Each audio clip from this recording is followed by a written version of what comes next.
Город Песков, затерянный в Каракумах, Туркменистане, все, что осталось от древней культуры, существовавшей 4 тысячелетия назад и до сих пор остающейся для нас загадкой.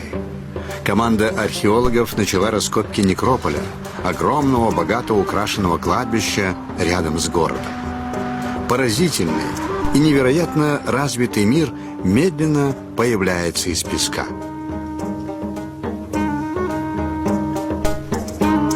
Кто были эти люди? Как они жили 4000 лет назад в центре пустыни? Каковы были их традиции, верования? Усердная работа археологов понемногу дает ответы. Ответы, противоречащие многому из того, что было известно о заре цивилизации. Каракумы. Народ оазиса. Фильм Марка Емполь.